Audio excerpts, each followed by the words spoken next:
قال تعالى: لعن الذين كفروا من بني إسرائيل على لسان داود وعيسى ابن مريم ذلك بما عصوا وكانوا يعتدون كانوا لا يتناهون عن منكر فعلوه لبئس ما كانوا يفعلون। সভাপতির আসনে অধিষ্ঠিত অল ইন্ডিয়া মারকাজি জমিয়তে আহলে হাদিসের সম্মানিত আমির হাফেজাহুল্লাহ ওয়া তাআলা, অত্র প্রতিষ্ঠানের চেয়ারম্যান পরিচালক জনাব আবু আরিফ মতিউর রহমান শেষ মাদানী হাফেজাহুল্লাহ ওয়া তাআলা এবং আমার সম্মানিত অনেক আসাতেজায়ে কিরাম, ওলামায়ে কিরাম, আমি কার কার নাম নেব বুঝতে পারি না, কিন্তু যে যেখানে আছেন আল্লাহ তাআলা আপনাদের মাধ্যমে কল্যাণ ও বরকত উম্মতকে দান করুন, এই দোয়াই করি। এবং দূর দূরান্ত থেকে আগত অতিথিবৃন্দ, সম্মানিত ইসলাম প্রিয় দিনী ভাই সকল, অত্র প্রতিষ্ঠানের শিক্ষক মণ্ডলী, ছাত্র এবং ছাত্রীগণ, আল্লাহ আমাদের এই সেমিনারে উপস্থিত হওয়ার তৌফিক দান করেছেন, কিছু শোনার ও বলার তৌফিক দান করছেন, আলহামদুলিল্লাহ। আমাকে যে বিষয়ে এই সেমিনারে দেওয়া হয়েছে সেই বিষয়টির নাম হলো রুদুদ শেখ আল আলবানী রাহিমাহুল্লাহ আলাল মুনহারিফিন। আমি আমার এই শিরোনাম আরবি, উর্দু ও বাংলায় পড়তে গিয়ে কিছু অনুবাদ এবং বুঝতে আমার সমস্যা হয়। কারণ হলো, যদি এটা আম হয় তাহলে আছে বাংলা বলি ইমাম আলবানী রাহিমাহুল্লাহ খণ্ডন নীতি। ইমাম আলবানী রাহিমাহুল্লাহ বিপদগামী, ভ্রান্ত এবং পথভ্রষ্টদের যে খণ্ডন করেছেন সে সম্পর্কে আমার এই আলোচনার বিষয়। কিন্তু তার খণ্ডনগুলি দুই ভাগে বিভক্ত করা যায়। একটা হলো জামাত এবং সংগঠনের খণ্ডন, আর একটা হলো ব্যক্তি পর্যায়ের খণ্ডন। বাংলা অনুমানে, বাংলা শিরোনামে আমি ব্যক্তি পর্যায়ে বুঝতে পারলাম, কারণ এখানে আরেকজন সম্মানিত আলোচক আছেন যাকে জামাত এবং দলগুলির খণ্ডন সম্পর্কে বিষয় দেওয়া হয়েছে। ভাই সকল, সেটা যাই হোক না কেন, আমি আপনাদের সামনে ইমাম আলবানী রাহিমাহুল্লাহ কিছু খণ্ডন, জ্ঞান ও প্রজ্ঞা নিয়ে আলোচনা করব ইনশাআল্লাহ। খণ্ডন, জ্ঞান, যাকে আল্লাহ রাব্বুল আলামিনের খণ্ডন করার জ্ঞান ও নীতি দিয়েছেন, সেটা অবশ্যই তার এই কাজকে বেশি বেশি করে কাজে লাগায়, কারণ এই প্রজ্ঞা সবার কাছে নেই। শাইখুল ইসলাম ইবনে তাইমিয়া রাহিমাহুল্লাহ বলেছেন, ফারহাদু আলা আহলিল বিদআহ মুজাহিদ। বেদাতীদের খণ্ডন করা হচ্ছে জিহাদ। তিনি হচ্ছেন একজন জিহাদকারী। কানা ইয়াহইয়া বিন ইয়াহইয়া ইয়াকুল আদ-দাফু আনিস সুন্নাতি আফদাল মিনাল জিহাদ। সুন্নতের দিফা করা, সুন্নতের পক্ষ নেওয়া, সুন্নতের হেফাজত ও সংরক্ষণের কথা বলা, এটা জিহাদের চাইতেও উত্তম এবং এটা জিহাদের চাইতেও বেশি ফজিলতপূর্ণ কাজ। সেজন্য খণ্ডন নীতি এবং খণ্ডনের জ্ঞান এটি খুবই গুরুত্বপূর্ণ এবং খুবই প্রয়োজনীয় এবং খুবই ফজিলতের জ্ঞান। ভাই সকল, আমাদের পবিত্র কোরআন খণ্ডন ভরপুর। আল্লাহ রাব্বুল আলামিন কোন সময় ইহুদিদের খণ্ডন করেছেন, কোন সময় নাসারাদের করেছেন, কোন সময় মুনাফিকদের করেছেন, কোন সময় তাদের করেছেন যারা ইহুদি এবং নাসারাদের সঙ্গে বন্ধুত্ব স্থাপন করে তাদের খণ্ডন করেছেন। যারা আল্লাহ রাসূল সাল্লাল্লাহু আলাইহি ওয়াসাল্লামকে কষ্ট দেয় তাদের খণ্ডন করেছেন। যারা রাসূল করিম সাল্লাল্লাহু আলাইহি ওয়াসাল্লামের সামনে তার থেকে উঁচু আওয়াজে কথা বলে। ভাই সকল, এই খণ্ডনের জ্ঞান একটি এমন জ্ঞান যে আমাদের ইসলামের শুরু থেকে নিয়ে এখন পর্যন্ত ওলামা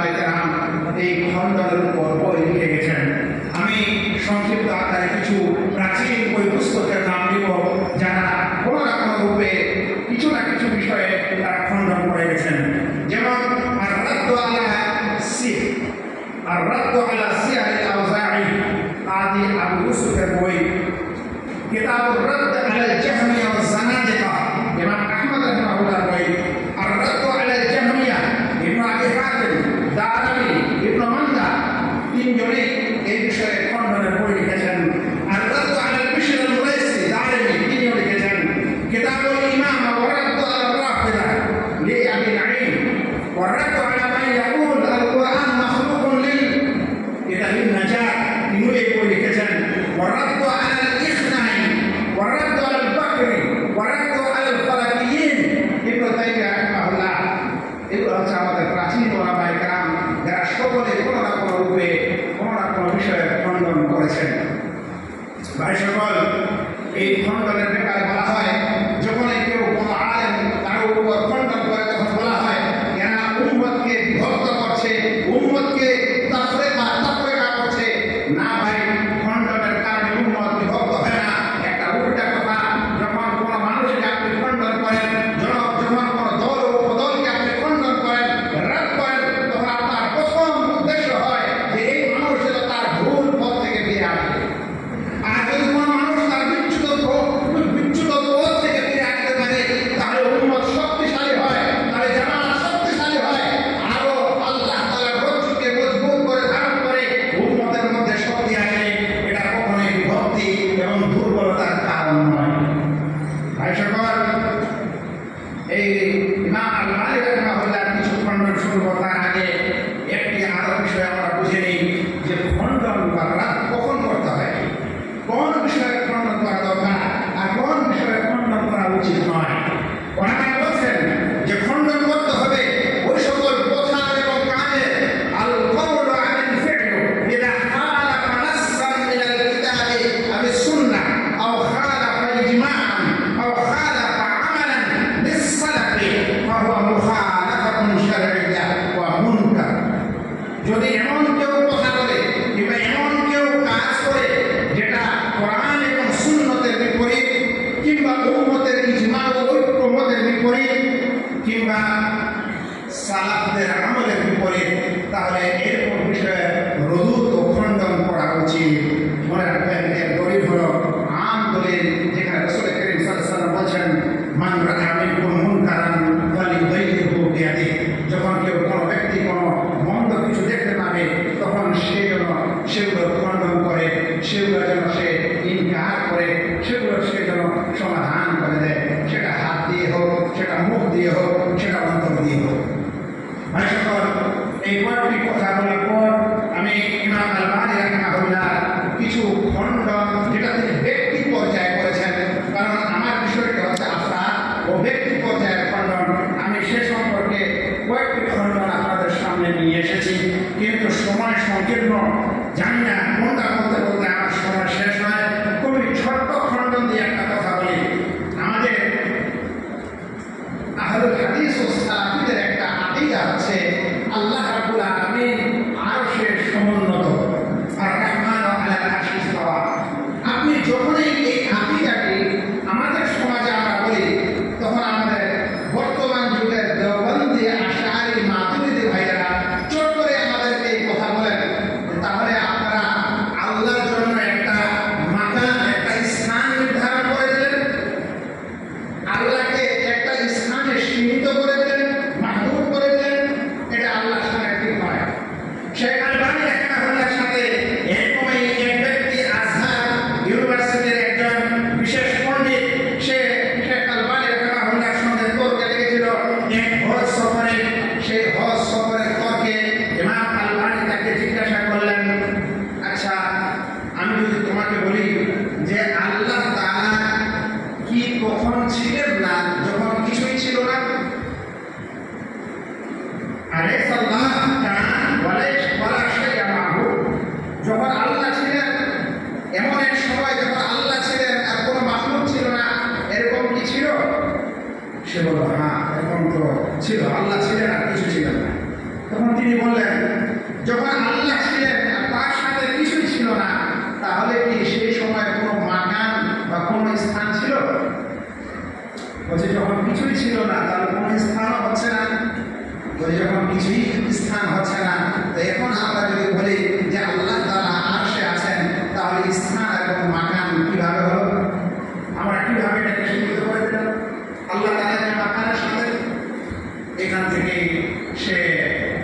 কিছু ভয় যাওয়ার পর মুনাজারা ধীরে ধীরে বন্ধ করে।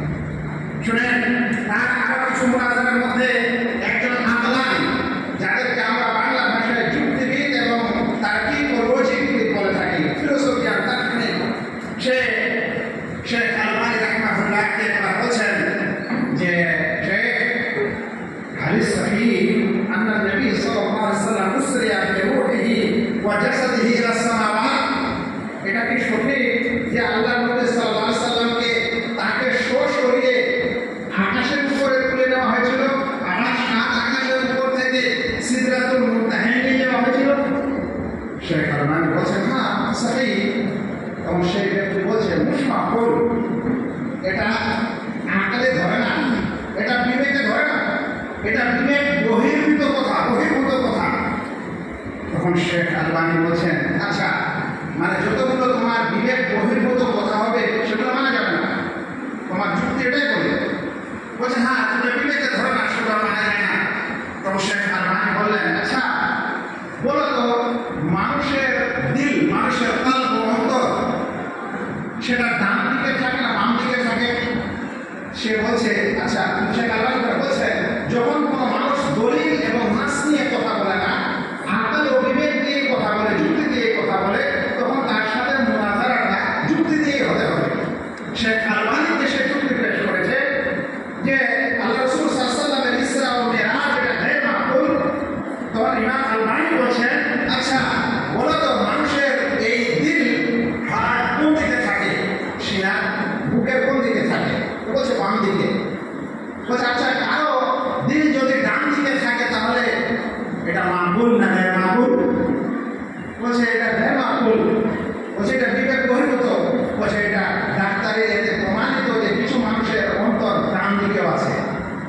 বলছে আচ্ছা আরেকটা বলো, যে মানুষের অন্তর বাম দিকে থাকে কিন্তু কারো এরকম কি হতে পারে যে তার ডান দিকেও আছে বাম দিকেও আছে? বলছে না, সে এটা হতে পারে না। বলছে এটা মাকবুল, যারা সার্জারি ডাক্তার তাদের কাছে এটাও প্রমাণিত কিছু মানুষের অন্তর এই দিকেও আছে আমরা এই দিকেও আছে। বলছে তুমি কি জানো একটা মুরগির লেজ কতখানি বড় হতে পারে? বলছে হয় মোটামুটি। বলছে আচ্ছা এটা কি মাকবুল যে একটা দিক একটা মুরগির লেজ 4 মিটার হবে? বলছে গায়র মাকবুল। বলছে তুমি কি জানো, আমি কিছুদিন আগে পত্রিকা পড়লাম, অমুক লেখক তিনি লিখেছেন একটা মুরগির লেজ প্রায় 4 মিটারের। শেখ আলবানী বলছেন আমি দেখছি তুমি তাবিয়াতেরই ভালো বোঝা না, মানে তা বলছে তুমি যেটা যে নেচার বলো, তাবিয়াত বলো, তারই তোমার কাছে ভালো ইলম নাই, তাহলে তুমি ইলাহিয়াত, গায়বিয়াত, ওহী, তারপরে ফেরেশতা, রাসূল সাল্লাল্লাহু আলাইহি সাল্লাম, এই সকল ইলাহিয়াতের ইলম তোমার কাছে কি করে হতে পারে? তোমার কাছে তো মুনাজারা করা আমার ঠিক না। শেখ আলবানী রাহিমাহুল্লাহ এরকম একাধিক মুনাজারা তার বিশেষ ক্ষেত্রে বর্ণিত হয়েছে। একটু ছোট্ট কথা বলে আমার আলোচনা শেষ করে দিই, কারণ আমার কাছে চলে এসেছে সময়ের শেষ বিজ্ঞপ্তি। শেখ আলবানী রাহিমাহুল্লাহর কাছে ব্যক্তি এসেছে যে নিজেকে দাবি করছে আমি আলেম বলে, আমি দেখ। এটা শেখ বসিরুল্লাহ আব্বাস তার হারামের দার্সের একটি দার্সে বলছে। তো শেখ আলবানী তাকে বলছে, সে এসে বলছে আমি আপনার সঙ্গে মুনাজারা করতে চাই, বাস করতে চাই, কিন্তু আমি জানি। আচ্ছা তুমি আমার সঙ্গে মুনাজারা করতে চাও, ঠিক আছে মুনাজারা করবো, কিন্তু কিছু শর্তে উনাদের ওখানে শর্ত, কিছু শর্ত মুনাজারা করতে চাই। বলছে বলেন বলেন আপনার কি শর্ত আছে? বলছে বলো আমার শর্ত কি? কারণ তুমি তো আলে বললে, তুমি আলে বললে আমার শর্তগুলো কি ওটা বলো। ওটা কেন আমি বলবো? তুমি তো বললে যে আমি আলে বললে, তো আমার শর্ত কি এটা তুমি বলে দাও, আমি কেন বলবো? শেখ বলছেন 1 মিনিটে মুনাজারা শেষ। শেখ আলবানী রাহিমাহুল্লাহ জীবনে পড়লে বোঝা যায় অধিকাংশ মুহাদ্দিসিনে কেরাম তারা এই যুক্তি এবং ইত্যাদিকে পছন্দ করতেন না, কিন্তু শেখ আলবানী রাহিমাহুল্লাহ যেমন সুন্নতের উপর আমলকারী ছিলেন, তেমন তার কাছে যুক্তি ও তর্কবিদ্যার একটা বিরাট দিক ছিল। আল্লাহ আকবার, এটা ওই লোকের কথাগুলিকে বর্ণনা করে যারা বলে থাকে যে শেখ আলবানী কোনো মাদ্রাসায় পড়াশোনা করেনি, কোনো একাডেমিক পড়াশোনা, মানহাজিক পড়াশোনা তার ছিল না, এবং মানহাজিকের কোনো জ্ঞান ছিল না। কিন্তু এই মানহাজিকের জ্ঞান দিতে আসলে কোনো স্কুল ও কলেজের দরকার হয় না। একজন সুবিবেকমান ব্যক্তির কাছে এবং দ্বীন ইসলামের খিদমত করতে গেলে এসেই যায়, দিনের খিদমত করলে আল্লাহ তাআলা তাকে সাহায্য সহযোগিতা করেন। এই অল্প সময়ে যতটুকু আপনাদের সামনে পেশ করার সুযোগ হলো আমি পেশ করলাম। আল্লাহ তাআলা যেন আমাদের সকলকে সত্যিকারে সুন্নতের উপর এবং আহলুস সুন্নাহ হয়ে জীবনযাপন করার তৌফিক দান করেন। আমিন। মুহাদ্দিসিনে কেরাম এবং যারা মুহাদ্দিসিনে কেরামের এই খিদমতকে পৃথিবীর বুকে প্রচার ও প্রসার করছেন, বিভিন্ন দিক দিয়ে সেরকম লোকদের সাথে থাকার চেষ্টা করেন, আল্লাহ যেন সেই সকল ব্যক্তির সাথে আমাদেরকে জান্নাতে যাওয়ারও তৌফিক দান করেন।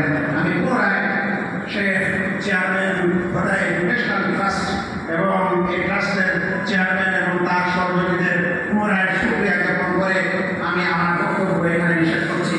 আসসালামু আলাইকুম ওয়া রাহমাতুল্লাহি ওয়া বারাকাতুহু।